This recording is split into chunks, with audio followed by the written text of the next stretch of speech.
In this video, I'm taking a look at the TP-Link TL-MR105, a 4G LTE router designed for both home and travel use. It was released a while ago, so probably it's missing some cutting-edge features. However, it's one of the top 5 selling routers on Amazon in 2024, so it must have something going for it, right? I'm going to take a look through all the features, including pros and cons, to help you decide if this router is for you going into 2025.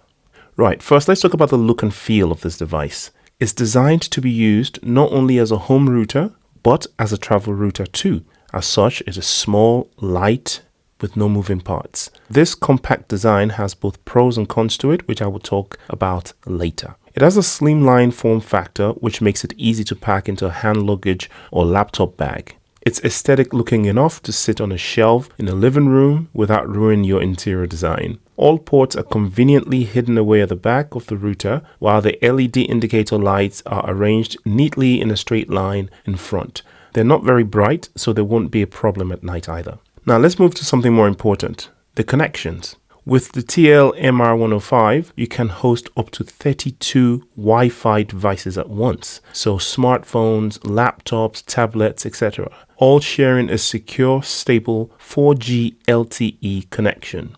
That's more than enough for most standard households, I'd say. The device connects to a 4G or 3G network via a nano SIM of your choice. More on that later. Apart from Wi-Fi, it also has 2 Ethernet ports for WAN/LAN support. This means it can function as a router only, connected to a DSL or fiber modem. You can also connect a device like a computer or NAS via one of these Ethernet ports. Now let's move on to the speed and reliability. The Wi-Fi speed is 300 megabits per second max. The 4G LTE maximum download is 150 Mbps, while the upload is 50 Mbps. All of these under ideal conditions.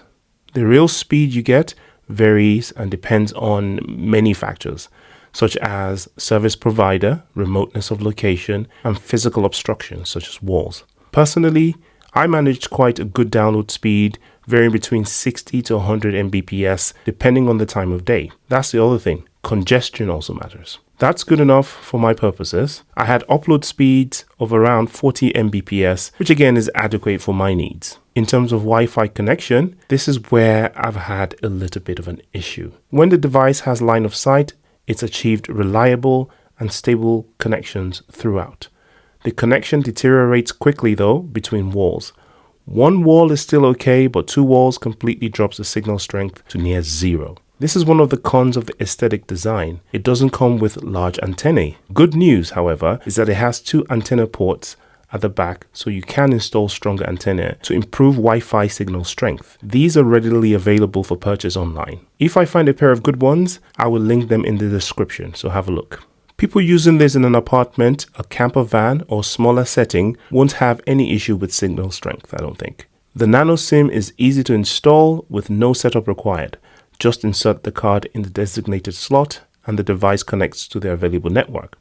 This makes the device very flexible because you can have multiple SIM cards for different locations or swap in a local SIM when you travel abroad. This is an amazing thing for me and the strongest selling point of the device in my opinion. Now let's talk about the software. The device is so easy to set up that I got mine working in less than 5 minutes. You insert the card, switch it on, and connect to the Wi-Fi with the provided default password and you're ready to go. You can also use the Ethernet port cable to connect your device, such as your computer. That's an option. To configure this device though, to take advantage of the more powerful features such as custom SSID and password, parental controls, and guest network config, you need an app called Tether. It's available on both iOS and Android, and it's free and very intuitive. Now let's address some of the pros and cons. I have actually already covered most of the pros and alluded to some of the cons so far in the video. So in this section, I'm going to talk mainly about some of the things I wish the device included. These may or may not be a deal breaker for you. They're not for me because I love this device. All right, the first one is a large antenna.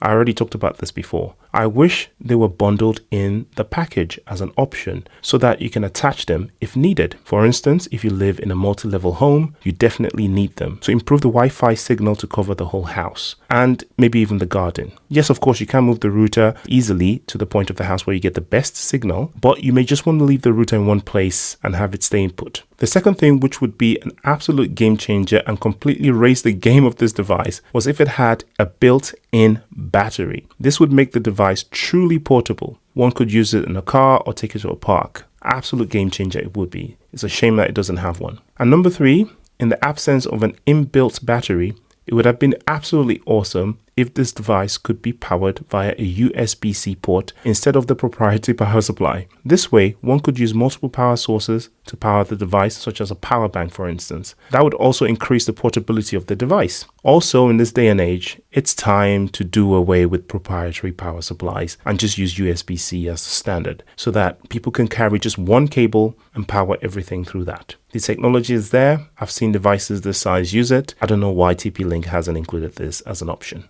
Well, that's it. I hope you liked this video. I'll see you in the next one.